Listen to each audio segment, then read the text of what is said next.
Bonjour à toutes, bonjour à tous, bonjour la Team Foot, Sébastien Vive de Vive Foot Télé.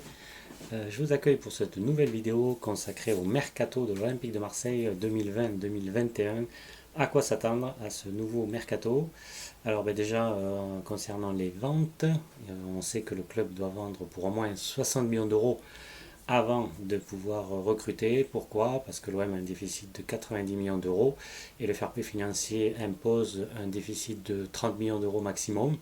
Donc 90 moins 60, ça fait 30. Donc voilà pourquoi l'OM doit au moins vendre pour 60 millions d'euros pour satisfaire au fair play financier. Et ensuite, ça comptera pour la saison d'après. Donc normalement, c'est avant le 30 juin on vend 60 millions d'euros et après on attaque le recrutement et ça comptera pour la saison prochaine. Bon, après, est-ce qu'il y aura peut-être un petit délai étant donné la crise du Covid-19, peut-être le 30 juin, il y aura un peu plus de délai. Donc, comment l'OM peut vendre cher, on va dire. Donc, on les connaît, hein, les joueurs bankable. Il y a derrière Khaled Tchachar qui va, on ne sait pas trop combien peut l'OM peut espérer, mais on va dire 20, entre 20 et 25 millions d'euros peut-être. Au milieu de terrain, il y a Boubacar Kamara, qui lui a une plus grosse valeur marchande. Alors, le club espère 40 millions d'euros, ça sera forcément moins. Morgan Sanson, l'OM peut espérer entre 15 et 25, on va dire. L'OM avait refusé une offre de 25 millions d'euros cet hiver. Donc peut-être que l'OM peut espérer un petit peu moins avec cette crise. Il y a Bounassar qui est pisté par Séville, qui peut-être rapporter entre 8 et 12 millions d'euros. Maxime Lopez, mais lui qui a un an de contrat, donc ça sera aux alentours de 8-10 millions d'euros que l'OM pourra le céder. On a fait à peu près le tour, hein. Puis après, ça serait des joueurs que l'OM ne compte pas vendre, hein, comme Rongier par exemple, un Benedetto qui est peut-être pisté par Naples, voilà, pour les recrues. Alors après, évidemment, il y a des joueurs que l'OM aimerait se séparer pour se délester de gros salaires. On pense bien sûr à Kevin Strootman, donc qui est vraiment un des plus gros salaires du club avec Valère Germain également. Kevin Strootman qui a coûté 25 millions d'euros, donc il faudrait que l'OM récupère un petit peu, mais ça sera compliqué. On le sait que Jacques Henriot a tenté même de le libérer la saison dernière gratuitement, voilà, il faut trouver des clubs qui seraient intéressés par ces joueurs. A priori c'est possible, ce qui a été le cas a priori cet hiver, même si l'OM a priori ne pouvait pas céder ces joueurs comme Villas-Boas ne voulait pas. Mais après, bien sûr, c'est le salaire et l'indemnité de transfert. Donc c'est là où ça sera un peu plus coton pour Valère Germain notamment. Des clubs comme Nice, Saint-Étienne, Montpellier seraient peut-être intéressés, mais le problème c'est que son salaire est monstrueux. Et les clubs de Ligue 1 ne peuvent pas se permettre de dépenser autant pour un joueur qui commence à être un peu plus âgé.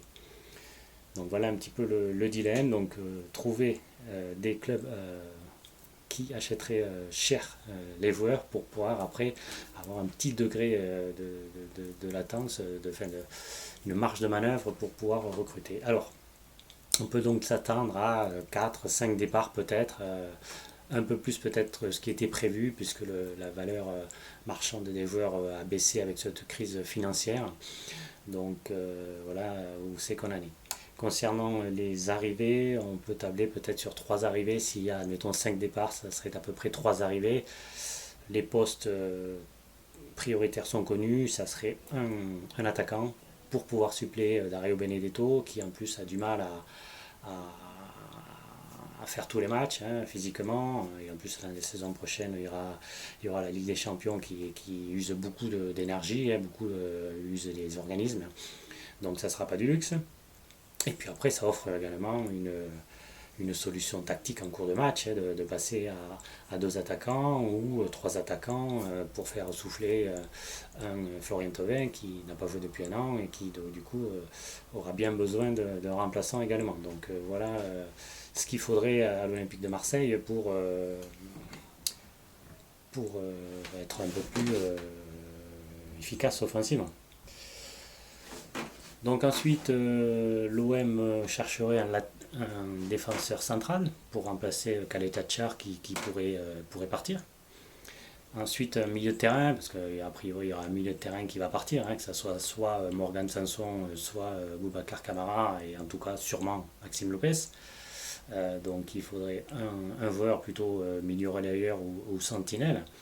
Donc, je pense que ce qui serait ciblé, c'est un jeune joueur qui, à ce moment-là, pourrait prendre de la valeur et être revendu beaucoup plus cher ensuite. C'est ça du trading, c'est ça, comme ça que ça se passe. Plutôt qu'un joueur expérimenté qui ne pourrait pas être revendu à moyen terme. Et donc voilà, ça serait ces trois joueurs, évidemment, qui manqueraient toujours en latéral gauche, mais bon, est-ce que l'OM a les moyens de recruter un latéral gauche? Je dirais encore non.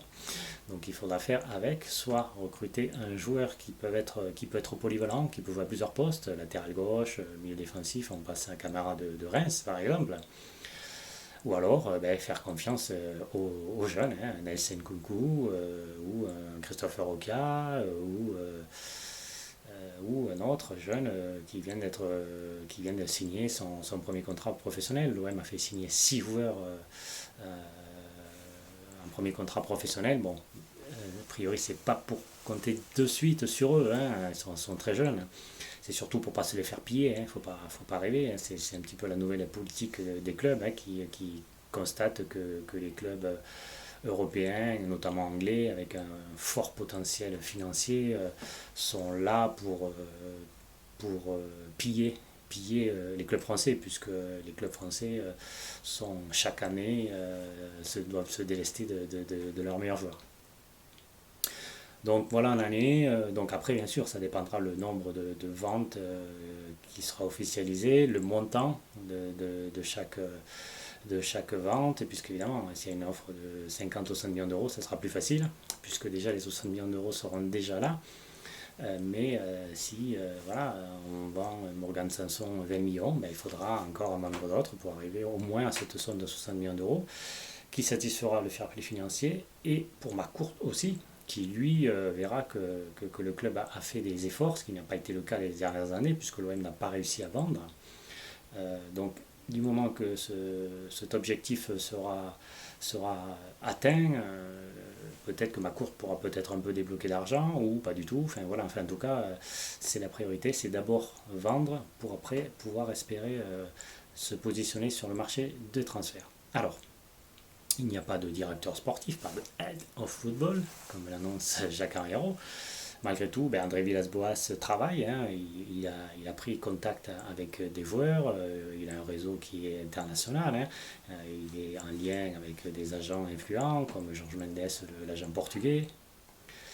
Il sévit au Portugal, mais aussi en Russie, en Angleterre, il a fait beaucoup de pays, donc du coup, il a un réseau important, donc il va s'appuyer dessus. A priori, il a pris contact avec Mbaye Diagne, peut-être Jao Mario, et peut-être d'autres. Il s'est peut-être mis d'accord au niveau sportif, mais pas au niveau financier. Là, ça sera l'affaire de Jacques Henriero qui doit, lui, négocier et trouver des accords avec les joueurs et avec les agents aussi pour pouvoir finaliser une recrue.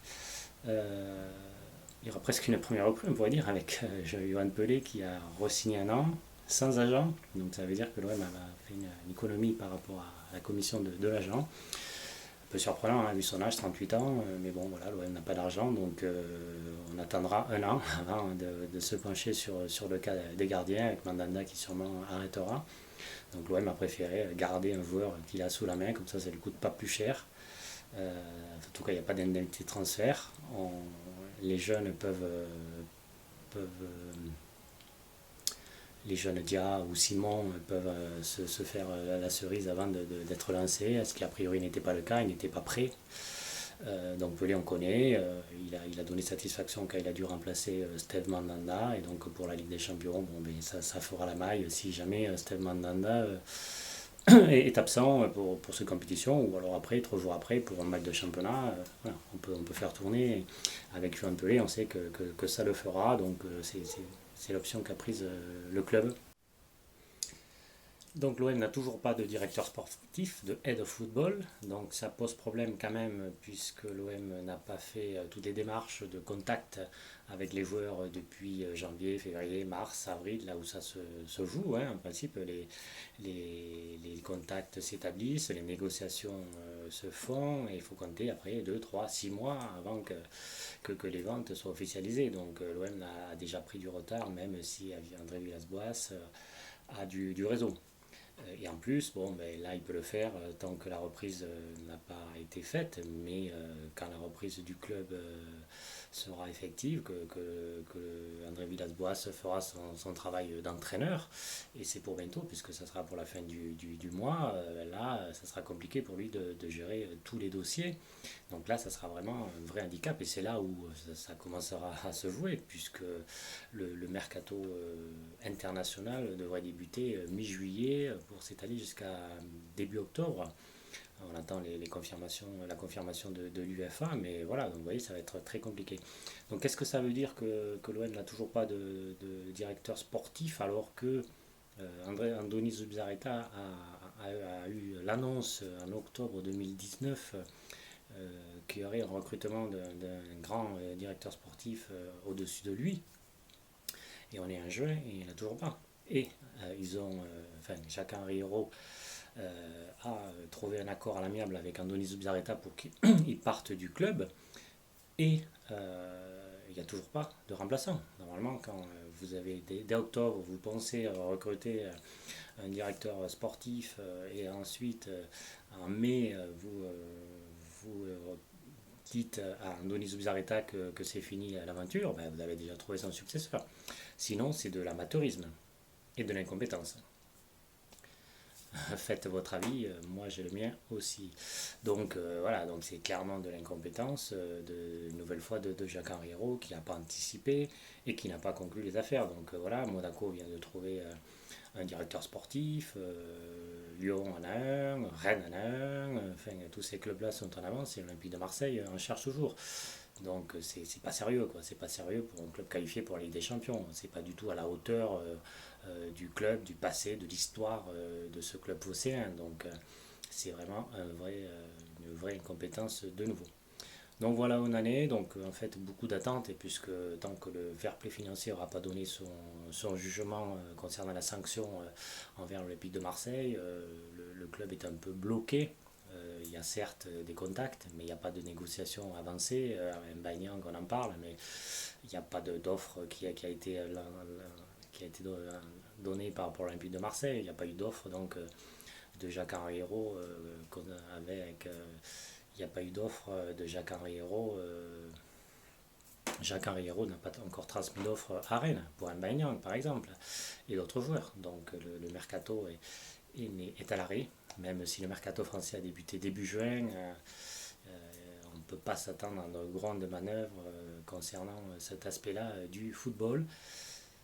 Il y aura peut-être des négociations à la marge, peut-être une vente à la marge de Salif Kaoui qui coûterait quelques milliers d'euros seulement, ou des jeunes prêtés. Voilà, Christopher Roca qui revient de près, donc peut-être qui pourrait trouver une porte de sortie, mais ça semble compliqué.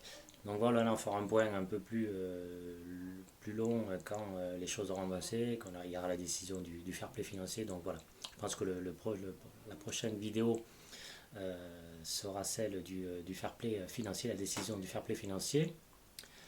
Voilà, je vous retrouve pour bientôt.